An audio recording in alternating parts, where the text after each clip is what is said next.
kad geriau būtų patekėti valdžią. Abejotinos reputacijos milijonieriams, tikėdami, kad jie pasirūpins. Tai va, kai vakar žiūrėjau per televiziją į tuos milijonierius blizgančiais išpuoselėtais plaukais ir kostiumais, ir aš galvoju, negi Lietuvoje pagyveni žmonės, tiek yra apgaulų, kad jie tiki, kad tie milijonieriai gali pasirūpinti skurdžių žmonių gyvenimą. Tai jūs, esant gyvi matę, kaip atrodo tokie milijonieriai. Tai jeigu iki šiol nesirūpina paprastų žmonių bėdų, kaip žmonės įsivaizduoja, kad dabar štai jūs ir pasirūpina. Aš net juokauju, net mūsų liaudės pasakas, kur ten dažnai laimė baivelės koks nors jonas. Net mūsų liaudės pasakos nėra tokių fantastikų, kad koks nors sukčiavimas milijonierius pasirūpins bėdnai gyvenančiai žmonių. Ir štai turiu įdomų anekdotą. Tai darbo partijos lyderiai sako, kad po rinkimų pakels 2 kartus algas, o dabar vieninteliai priešinės net minimalios algos padidinti. Vyriausybė prieš rinkimus vėl susigrėbė, prieš rinkimus šiek tiek pakėlė algas, šiek tiek pensijas. Ir svarbiausiai pažadėjo, kad po rinkimų sausio 1 dienos minimali alga padidės iki 600 litų. Visi su tuo sutik, nes mes gi reikalavom keletą metų. Turi būti didinama minimaliausia pagal ekonomikos augimą.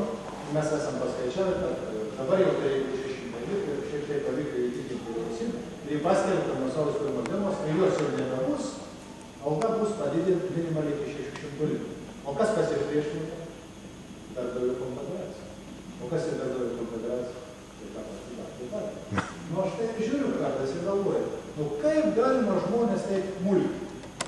Tai yra, sako, po rinkimų padidinsim 2 kartus algas, bet nesutink net minimalios algos padidinti. O jeigu tu nedidini minimalios algos, tai nėra jokio mechanizmo, kaip padidinti vidutinę algą, kaip padidinti pensijas, kurios yra atskaičiuojamas procentais nuo įskaičiuotų darbo krūvių.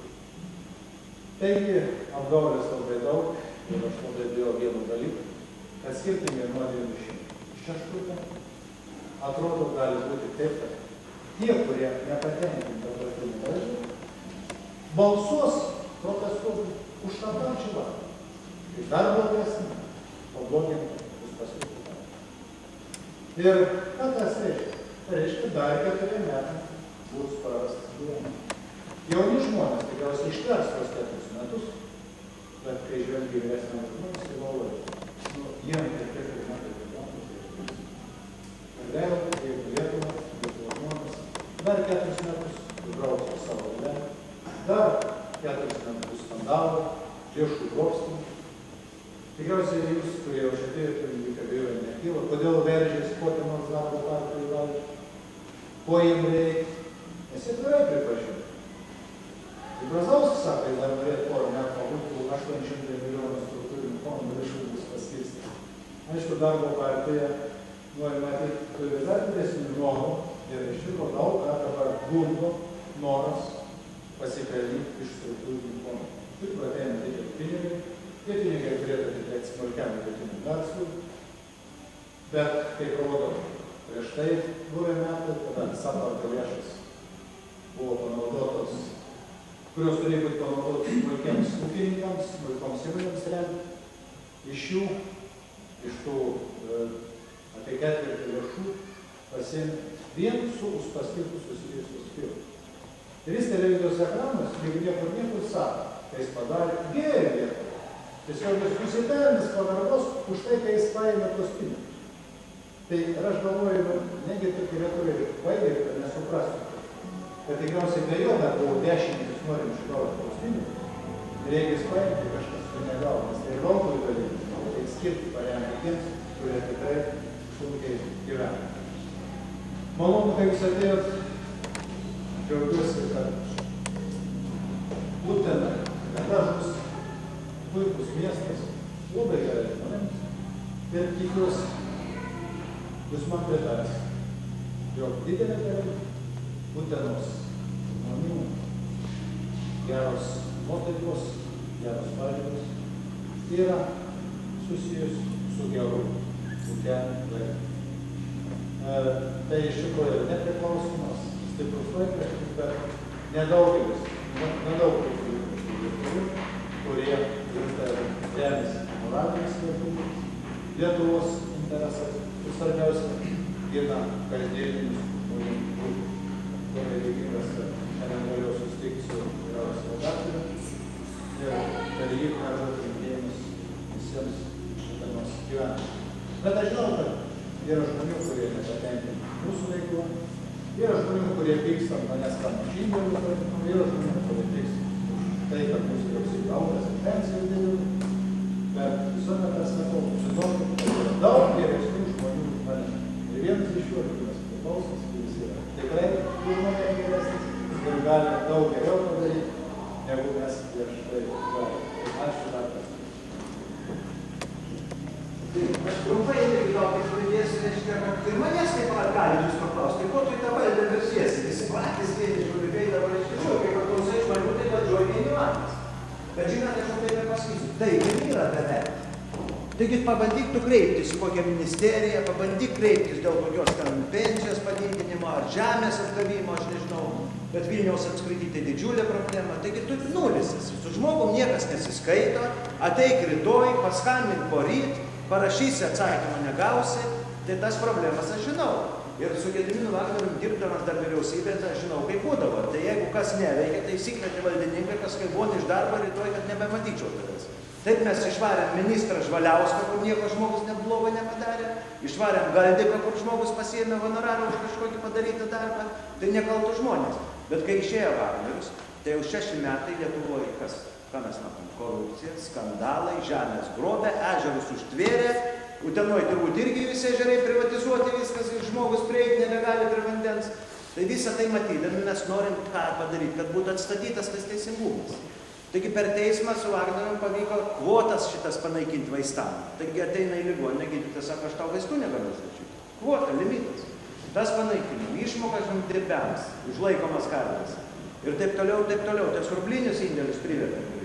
Tai ko aš noriu eiti? Aš noriu eiti, kad padėti kažką, tai kad žmonėms galėtų, kad jie galėtų geriau gyventi, kad jiems teisingumą, kad jie galėtų surasti.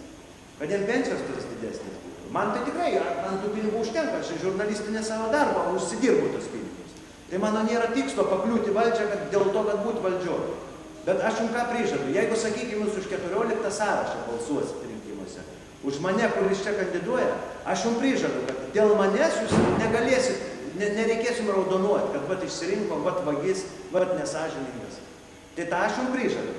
Aš jums neprižadu išdalinti dovanų, žiebtuvėlių, kokio ar podelių, kokių su emblemom. Už tai, kad tas nesprendžia jūsų gyvenimą. Jums tas podelis jūs ir taip į namuose turi. Ar žiebtuvėlis, ar kažkoks alaus butelis, kurį jūs išgersi. Ar lipdukas, tai jūs ir taip jų turit tų dalykų.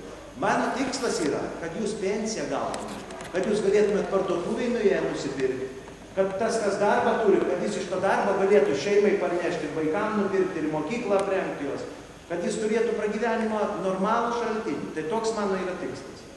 Tai tą aš jums prižadu.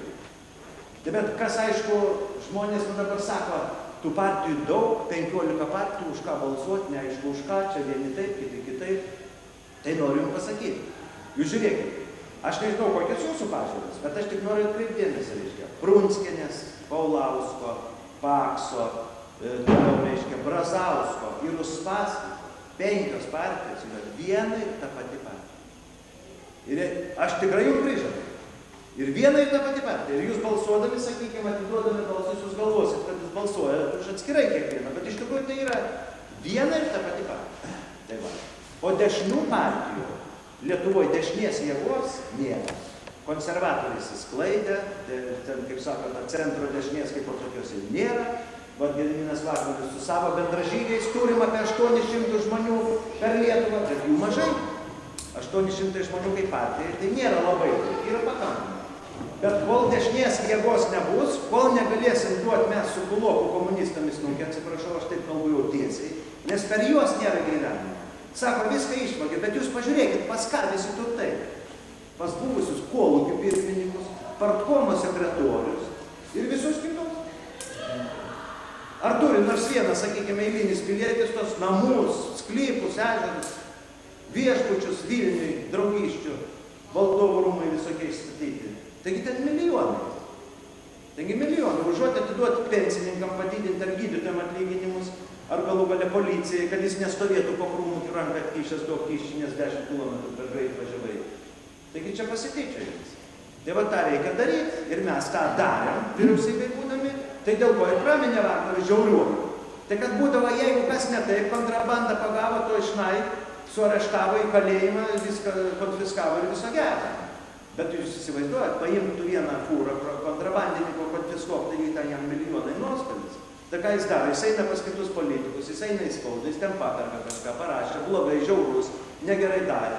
Negerai. Bet tie pinigai buvo naudojami ir kelti atlyginimam, ir pensijom, ir mokyklom renovuoti, visą kitą, ir ligoninėm ir taip toliau. Tai va, gal turit klausimų? Prunskienė klausiau šitą, kas pririšė prie litų prie dolerio. Estai ryšė prie markės, latviukai šitą su estai, šitą prie krepšelę, a lietuviai prie dolerio. Gal ne prie ienas, rūpijas. Visus labai gerą klausimą. Prunskienė sakė, kad šležėjai. Labai gerą klausimą. Jeigu toj klausimą Vilniuje iškeltų kas nors, tai būtų šurmulys.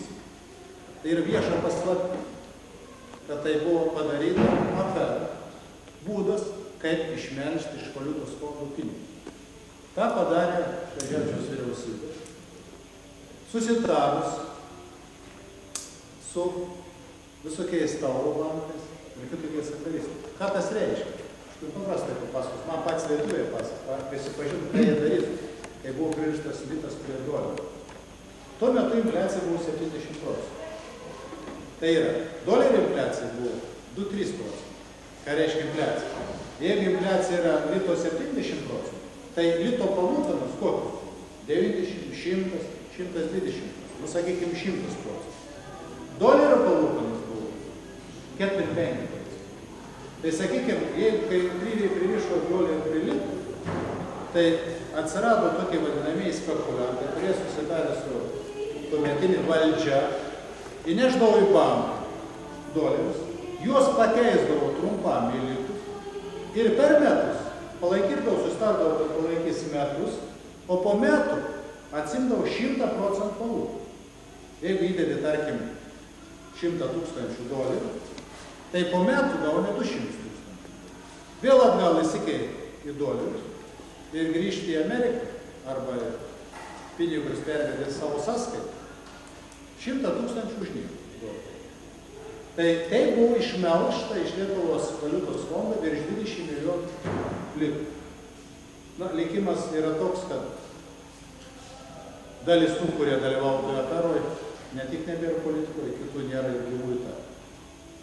Bet gaila, kad tuomet, nepaisant mūsų protestų, nepaisant mūsų pasipiktinimo balsų, jog tai yra afera, avantūra, ne, tai buvo padaryta. Aišku, nebuvo ir pagrindo rišti prie dolerio, jo labiau, kad doleris yra susietas daugiau yra su jena Japonija, ne su Europą.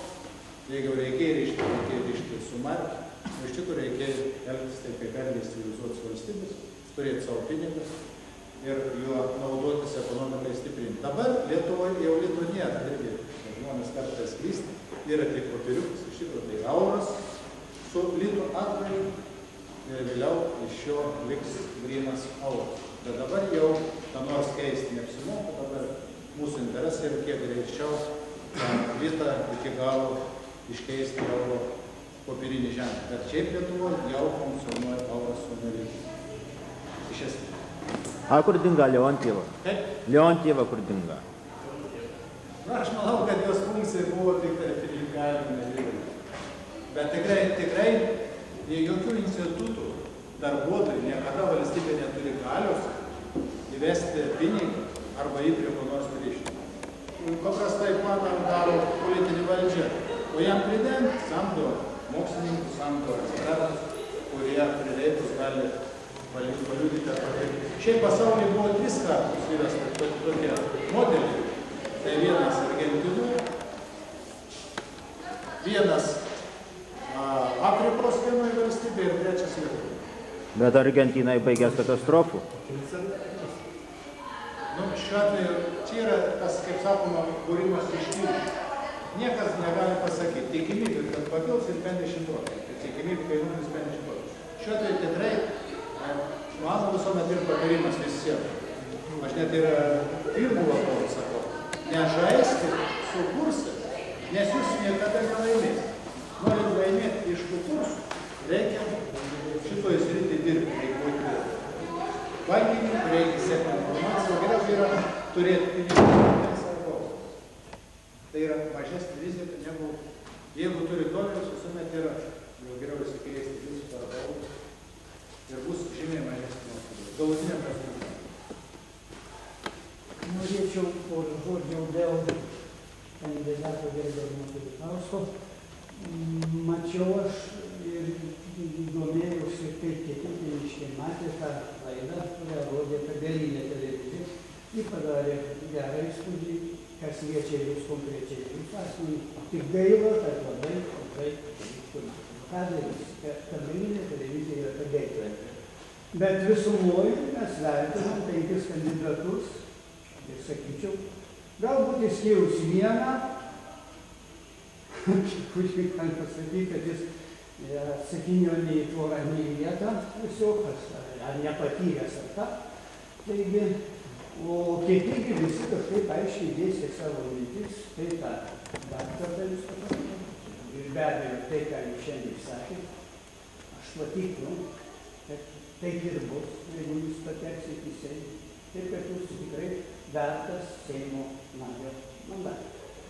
Gaila, kad ir neaiškina. Žmogų gynė gal pagal išorę. Taip, ką jis ir kalba, bet ir kalba. O dabar klausimą leiskit, norėčiau daugiau mandatą.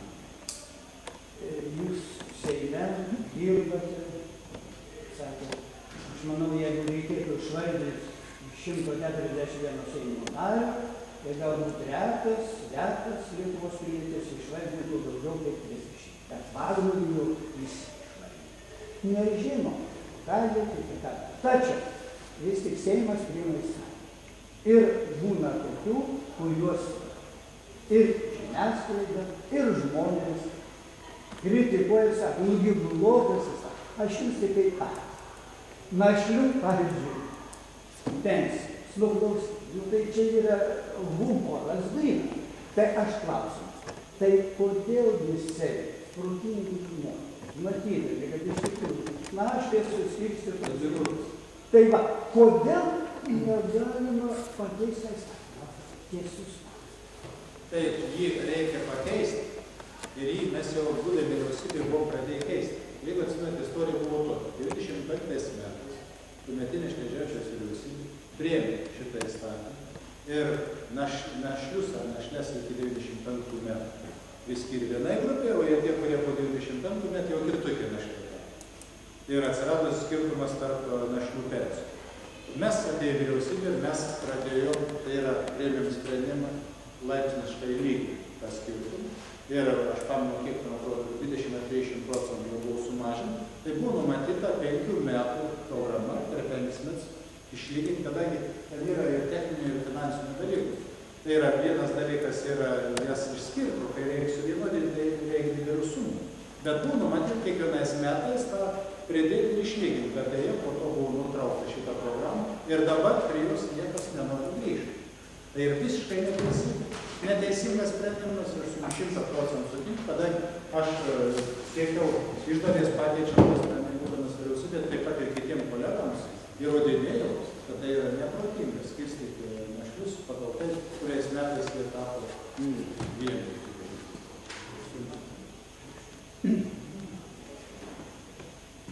Kaip jūs pakomentuotumėt tą faktą, reiškia, kaip dabar sprendžiamas Junoko klausimas.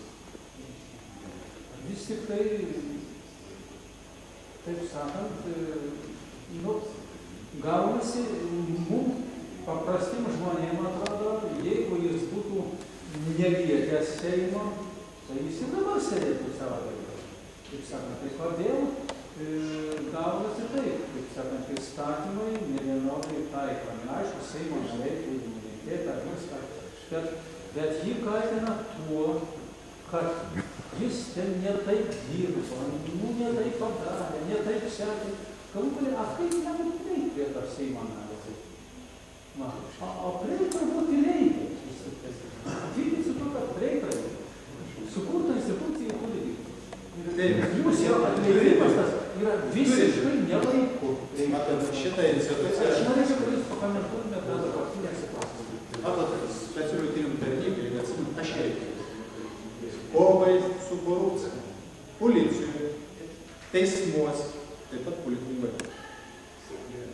Formuojant STT, tiesiogiai koordinavau tą darbą. Ir nutarimų buvo pasakyti, kad į STT neturi būti priimti nei buvę policijai, nei kiti susikompromitavę formuos pareigų. Ir buvo formuojama iš studentų, iš teisų, universitetų, buvo priimta jiems taisyti.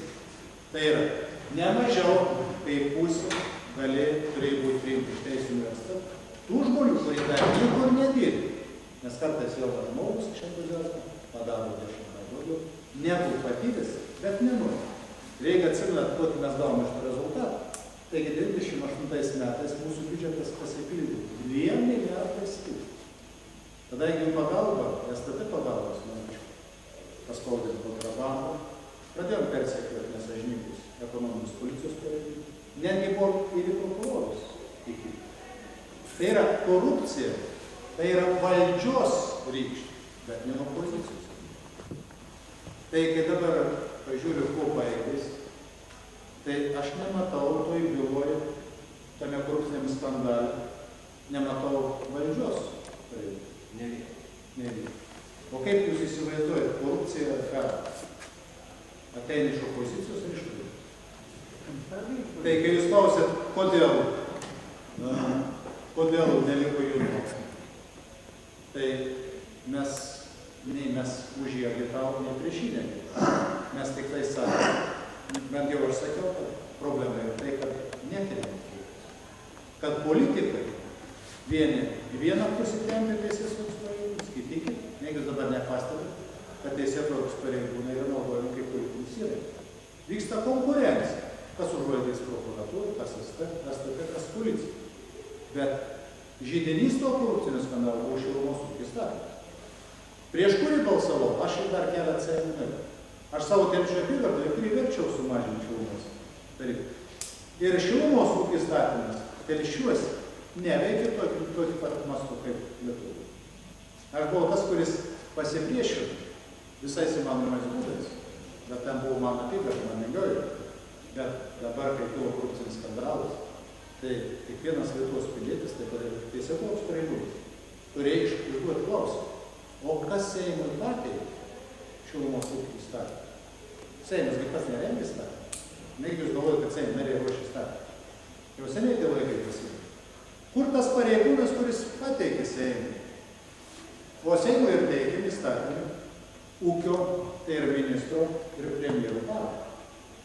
Jeigu aš būčiau pateikęs tokį įstatymą, tai buvo vyriausybė, ir būtų kilęs korupcijos skandalas, tai tikriausiai mane būtų įgabalsų. O dabar kažkaip tai gavosi taip, kad tas įstatymas iš niekur atsirado. Ar iš Maskvos gal kas atsiuntė, ar iš Briuselio atsiuntė.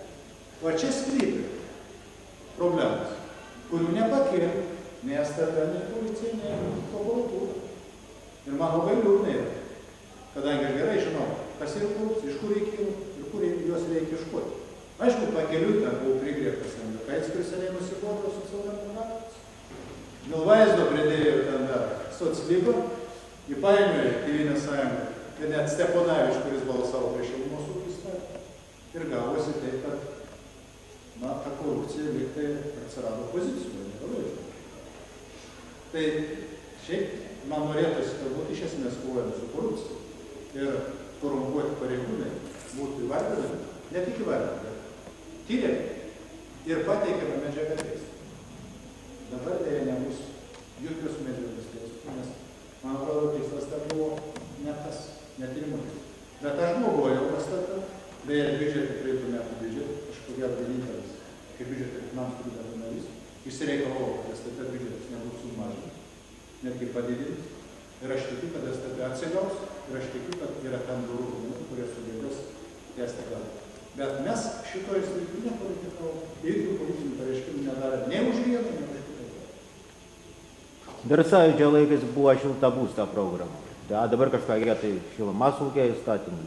Tai negi per tiek metų negalima buvo nuosekliai dirbti šitoj temoje.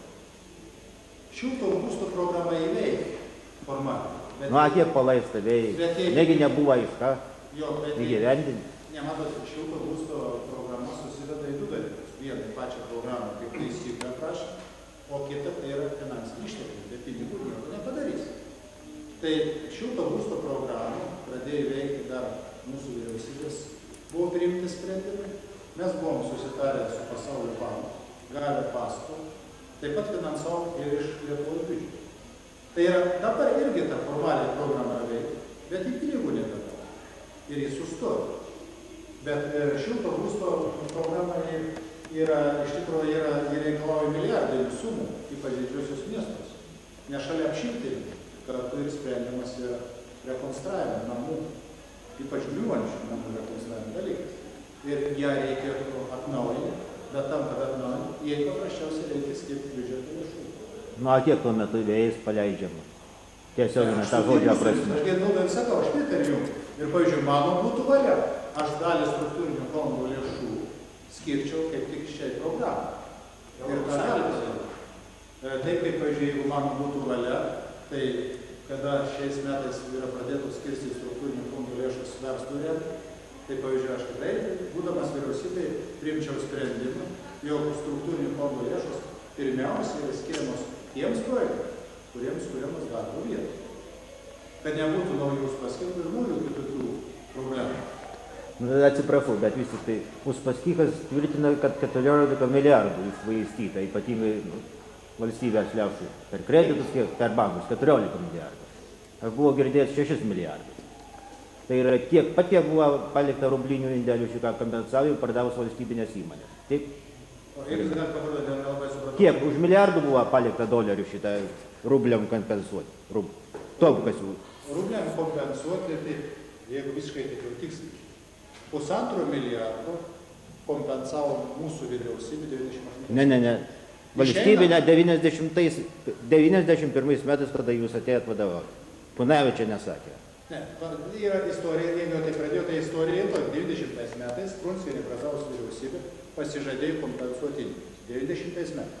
91 metais kažkas, bet jie nieko nedarė. Jie pažadėjo ir paliko tarybą. 91 metais atėjus į vyriausybę, mes priėmėm nutarimą, jau 2/3 privatizuojamų turtų atskirti ir priskirti indėlių grąžinimą. Ir ta suma buvo lygiai 3,5 milijardų litų. Bet po to, kai mums teko pasitraukti iš vyriausybės, Šleževičiaus vyriausybė atsisakė vykdyti tą programą, kompensuodama tik 1/10. 97 metais mes grįžę vyriausybę atnaujinom programą. Pardavė telekom. Ką? Pardavė telekom. Ne tik telekom, daug ką pardavė. Nu, va taip, teisingai sakyti. Ne tik tai telekom. Ir mes 1,5 milijardo litų paskyrėm, 98 metais pervedėm 1,5 milijardo litų ir dar 800 milijonų palikom trečiai grupė išėdami iš vyriausybės. Tai yra, mes jų neprivatizavom, skirtingai nuo dabar. Tai yra privatizuojami objektai taip, kad tų pinigų nei valstybiniai indėliai. Viską, kas buvo privatizuojama, buvo parduodama už realią kainą ir pinigai buvo skiriami indėliams grąžinti, ligonėmis remontuoti, gatvėm tiesti, mokyklom renovuoti. Tai yra tie pinigai, aš džiaugiuosi, kad mes pardavę telekomą, tai ir gavom, valstybė gavo 2 milijardus litų, iš kurių buvo 1,2 milijardo panaudoti indėlių grąžinti. Bet tie pinigai nebuvo nei pravalgyti, nei išvogti, nei kaip nors kitaip pradangyti. Tai šiuo atveju aš gailiuosi tik dėl vieno dalyko.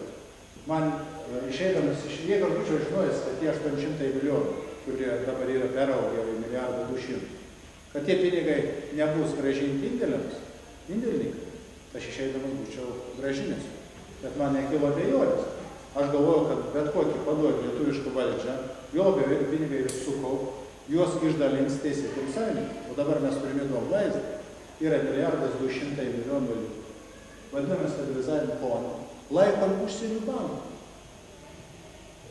Vienintelė valstybė, kuri savo pinigus, kurie be kita ko priklauso piliečiams, rūpinėms indėlininkai, pinigus laiko užsienio. Yra viena tiesa valstybė, kuri turi stabilizavimo fondą, nori veikti, bet ir stabilizavimo fondą turi iš vadinamų naftos išteklių pardavimų, kadangi yra paskaičiuota, kad po 50 metų baigsis nafta, kad nebūtų staigaus kritimo ekonominio ir gerbimo, Jie tą kaupia fondą iš naftos pardavimų vaikams. Bet ir taip pinigus laiko savo valstybėje, o ne užsienio banką.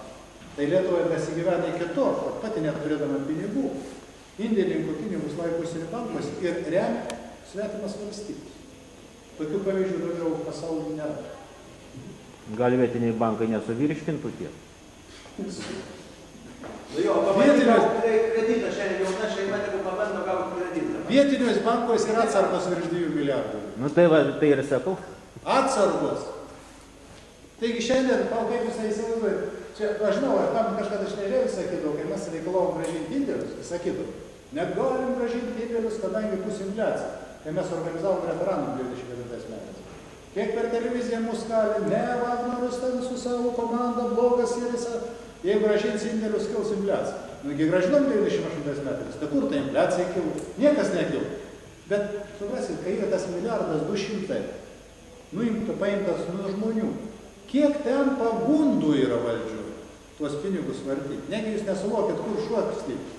O pasakojame, kad ši Lietuvos ekonomika nesuvalgys, tai tada atsisakykime ES paramos. Nu taigi, kur žmonės padės? Nu, bankai. A tu investuok? Nu, palauk, nu jeigu ES šių metų, mums šiais metais... Tam, kad uždirbti tuos procentus, palūkanas, kad galėtum atiduoti. ES duonuoja 1,5 milijardo litų. Tai reikia atsakyti tų pinigų? Na, aš nieką nesakau, tik sakau, kad ar suvirškint, nu, palauk, tai kur... ar suras kur investuoti. Nu gerai, o kaip mes surandam ES pinigus? Nu, čia ne mano reikalas, ne bankininkas. Čia jų problema. Kad daugiau tokių Lietuvoje būtų sąžiningų žmonių valdžia, tai galėtų be jokios STT tada ramiai gyventi.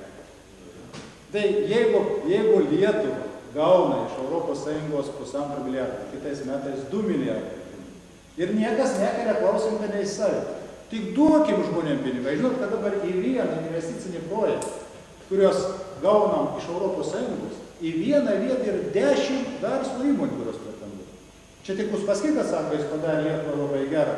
Paėmės, priglaudė savo globojimam bendrojimam 40 milijonų. Bet šiaip tai sveiku protu žmonės supranta, kad tai tikriausiai norinčių ir daug, kurie norėtų priglausti ir paremti savo įmonės. Tai tik tai duokim 10 milijardų. O būstų šildymo programą, panaudokim šitai programą. Būstų statybos programą panaudokim infrastruktūros sutvarkymą. Taigi tiek yra daugybė Lietuvoje nesutvarkytų dalykų, kad ten dar 10 metų reikės 10 milijardų. O dabar turėti pinigus ir naudoti, pagaliau nesiskolinkime iš užsienio. Skolinkime savo pinigus. Dabar įsivaizduokit, būtų vyras ir žmona, vyras koks nors begėdis gerai uždirba, žmonai trūksta pinigų šeimai, tai jis savo pinigus siunčia užsienį, o kitą dieną eina į banką skolinės už dvigubai didesnį palūkaną. Tikriausiai sakytų žmona, kad tokį vyrą man reikia. O Lietuvoje taip yra. Ir svarbiausia, kol žmonės tikės šito nesąmonę, mes nieko negalime pakeisti. Užtat, kodėl mes tą liežuvį gaušinam. Arba straipsnius rašom ir kartais pasiseka ir rajoniai spaudoje. Aišku, ten ir kelios spaudoje mes irgi esam skelbę. Tai mes tuos dalykus skelbam ką? Kad pagaliau įtikint žmonės. Ir kad valdžia pamatyti, kad žmonės jau nebesutinka būtent blogai. Tada mes galime kažką pakeisti, kaip su kaupiamųjų pensijų sistema. Čia gal jums nėra labai, bet Lietuvoje tai padaryti dar vieną baisą tarpą. Pasirašė 500 tūkstančių žmonių kaupiamųjų pensijų sutartį.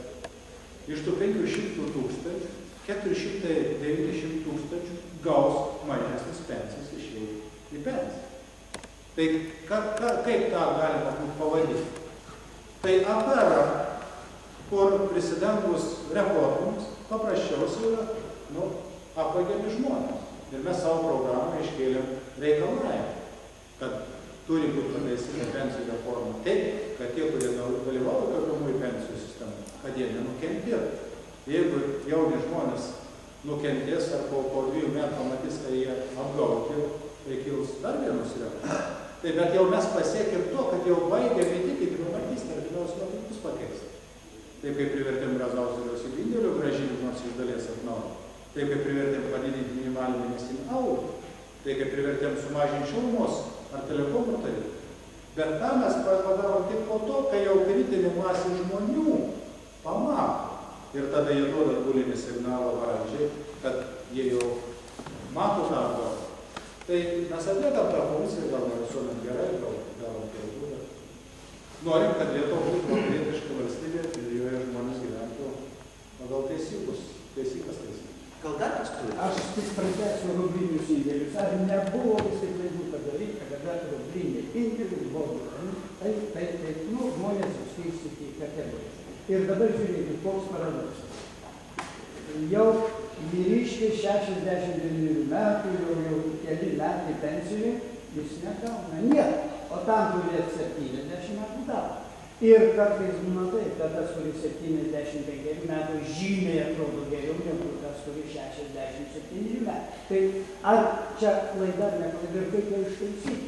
Jūs teisus, pavyzdžiui, mūsų sąraše krikščionis demokratas profesorius Pronskus, kuriam yra 80 metų ir aš tikrai prieš tai sužinojau, kad jam 80 metų, nes jis taip žvaliai ir energingai atrodo. Man kartais atrodo, tai surūstų ir pasifikavai. Tai iš tikrųjų tas skirstimas į grupės tai nebuvo mano. Mano idėja, kaip vyriausybės vadovo, buvo grąžinti indėlius, kaip ir žemę, kaip ir nekilnojamą turtą, grąžinti nuosavybę tiek, kiek žmogus turėjo. Jeigu žmogus buvo sukaupęs 10 000, jam grąžinti 10 000. Bet tada buvo įdomi situacija 97 metų. Aš kaip konservatorius ir mūsų konservatorių frakcija siūliau grąžinti indėlius, atstatyti nuosavybę. O opozicijoje buvę socialdemokratai, kurie turėjo ginti, lygtai socialinį žmonių teisę, jie priešinasi. Ir mes padarėm tada kompromisą, jie pradėjo ten šaukti, triukšmauti, dalį, net mūsų frakcijos ten perviliojo dėl šito balsavimo. Ir mes padarėm kompromisą, kad tas įstatymas nenugriūtų. Ir priėmėm sprendimą grąžinti tada iki tam tikros ribos ir tai tom grupėm. Bet šiaip, jeigu atsimenat tą įstatymą, ten buvo pagal jį buvo numatyti, kad indėliai bus grąžinti per 2,5-3 metus. Tai jeigu, kai mes skaičiavome, koks ten tada skirtumas, koks ten skirtumas, ten yra tas grupavimas ar nėra, jeigu vis tiek visiems buvo numatyti iki 2000 grąžinti. Ir tada, aišku, buvo logikos, kad žmonėm, kurie sulaukia garbaus amžiaus, arba yra invalidai, arba jau ten iš tikrųjų neturi kitokių pajamų, kad jiems duoti metais anksčiau, o visi kitiem metams vėliau. Bet kai dabar, aišku, yra išaldyta programa ir tie pinigai nenaudoti, tai jeigu galima būtų grįžti atgal ir įsivaizduoti, kad įvyks tai po 5 metų, aš nebūčiau ne tik grupinės, kai būčiau iš karto paleidęs iki galo ir prisėmęs valstybės įsipareigojimą taip, kad niekas nebūtų galėjęs atgal atsukti. Bet aš tada negalėjau patikėti, kad šita programa bus paprasčiau susitarti. Kodėl vyriausybės buvo taip smarkiai pašauta, kad buvo pastatyta to viešo gamyklo, kurį pasirodė dabar nebereikalinga, bus privatizuojama, turbūt labai nesant įbūdis nuostolis. Kurgi čia vyriausybė padarė? Bet čia ne vyriausybė, čia gynybos tarybos sprendimas. Toj gynybos tarybos balsuojant, gynybos taryboje balsavo prieš. Tai vyriausybės vadovas, bet aš laikiausi tam tikro etikos reikalavimą ir aš viešai apie tai nekalbėjau, bet aš nepritariu. Kadangi ekonomiškai neapsimoka. O didžiausias kontrolės stūmėjas buvo tuometinis prezidentas Brazauskas. Bet ne dėl patriotinių. Tai dėl ko tu O valdovų rūmai, o draugystės viešbučiai, plaksas. Žinomas man, nesveikinti pasakyti. Tai čia nėra kas skirtis. Viskas Pinigai. O šiandien kaip uteniškiai ploja Brazavos atvykus, jam nebūtina, už ką? Nu, matot, jis buvo atvykęs prieš keletą dienų Mikelius, tai ten blogai jam pavyzdys. Su Paulausku, tai juos ten nušvilpė.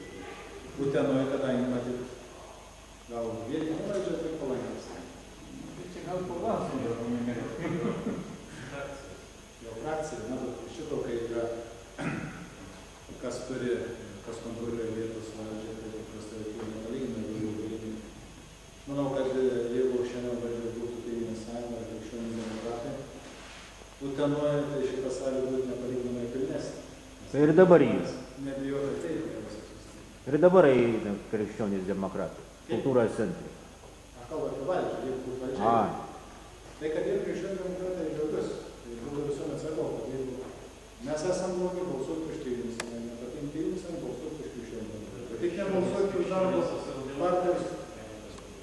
Kaip reikia Tai va, aš žinau, tas skaudų dalyką, aš niekaip negalėjau suprasti, aš jiems siūliau krikdemams, kad jie eitų čia, mes būtent ne.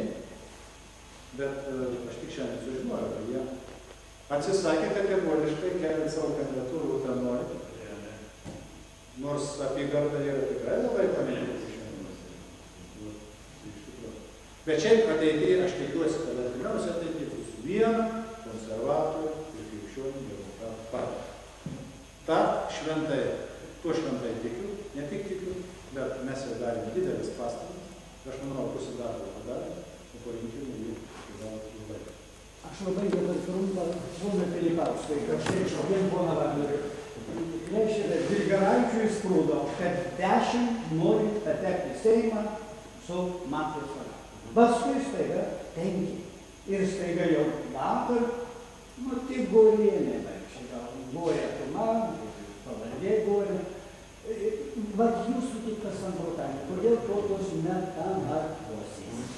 Labai geras klausimas. Jūs turbūt pastebit, kaip Junokas savo laiku ištrimitavo žemgrobių bylą pradėsiu. 400 valdininkų prisigrobė žemę. Tai čia buvo prieš metus laikraščiuose rašė viską. Kas išėjo iš to? Pasakė, kad 400, tai 400 ir sėdi. Tai mano tėvai Švenčionio rajone neatgauna žemės jau 12 metų. Nu niekaip neatgauna. Aš skambinu ir ten, sakau, kas yra. Darom, dirbam, tikslinam projektus. Iš Švenčionės skambinu žemėtvarką. Darom, tikslinam. Tai po to pasirodo, kad Švenčionės žemėtvarkos pareigūnai patys po 12-13 sklypų turi, šmugeliuoja, keičia, parduoda, jie ten yra žmogus, jam negalvoja, kaip sako. Tai vat Junokas pasakė, yra pradedam, ne viena byla neišnagrinėta, ne vienas nenubaustas. Tai tas pats yra su Grigaravičiumi. Bet jis žmogus pakliuvo į pinkles. Matot, jis iš tikrųjų turėjo ką padaryti? Ištirti, priduoti į teismą ir tada jau teismas paskelbė, va tas anas, va jiem bausmės ir viso gero. O dabar, nu ką, jį įsikvietė Seimo pirmininkas Paulauskas, sako, tu ateik. Nu, tas paklausė, tas pasakė, Paulauskas pašnekėjo spaudai, nu, taip ir baigėsi, Grigaravičių padarė durnių, žmogus, nu, iš tikrųjų, jis stengiasi kovoti. Tam Kaune, aš pats net filmą apie jį mes esam su vokiečiais kūrę, kai jis mobilų savo telefoną buvo paskelbęs visai Lietuvai, tai čia Europai buvo negirdėtas dalykas. Tai vokiečių televizija atlėkė, kur tas Grigaravičius, sako, mes dar tokio dalyko negirdėjom. Tai va. Nu tai ką jį padarys? Nu aišku, bet lygiai tas pats, sakykime, pradeda su korupcijos skandalu. Nu, Steiblienė atidavė pokalbius, tos klausyti, kaip su kuo kas kalba, telefonais, ten sveikas Andriu, kaip sekasi. Tai kam tu duodi ten žmonėm klausyti? Tai tu priduok į teismą, ištirk prokuratūrą ir nubausk ir tada jau transliuok, kad, kaip sakant, dabar nupas. Yra pusiniai variantai tokie. Tai Grigaravičiaus ateitis yra labai liūdna. Ji vis tiek, ko gero, bus taip, kad paaukos kaip Junoką ant to laužo ir išvaisi darbą. Nors jis tikrai kabinasi tiem kauniukam, taigi Kaune, žinot, kas darosi. Kaune narkotikus verda, dolerius padirbinėja, ištisi cechai dieną naktį, 3 pamainom dirba ten, prostitutės, moterų prekyba į užsienį vežimas, žmonių pagrobimas, nelegali ta migracija. Taigi Kaune viskas vyksta. Dabar šiandien skaitau laikraštį, net elektrą vogė, reiškia. Elektros darbuotojai įsigūdrino vos ne su kibiriais elektrais. Nu tai klausykite, tai čia Kaunas. Nu taip, 2 milijonam pavogė patys pareigūnai. Tai ten toks bardakas, kad ten reikia kažką daryti. Bet klaidą Grigaravičius padarė, aišku, kad jis prieš rinkimus, va tokių periodų, tą reikėjo daryti prieš neprasidėjus rinkimo agitacijai. Dabar atsirado kolizija. Vyriausia rinkimų komisija sako, mes negalim jų išbraukti sąrašų, nes jie registruoti. Nu tai čia daugiau klaidų, bet šiaip tai, nu, gali būti taip, kaip Junokas bus. Junokas iš tikrųjų, nu, negali sakyti, kai jis nesąžiningas. Bet jį, va, generalinis prokuroras kviečia, prezidentas kviečia ten, šitas Paulauskas kviečia, nu tai žmogus, tai kada jam dirbti? Tai aš pasakysiu Seime, kaip neįdė, tai Junokas, tai Grigaravičius visą kyrį, manau. Tai pasisveikinė ir viskas. Tai ką jie stampa pirmin atgal. Tai jūs patys matot, dabar neaišku, kam tas Junokas pavaldus turi būti. Turėtų būti vienas viršininkas, įsikvietė prezidentas, pasakė dalykai. O dabar reikia įteikti.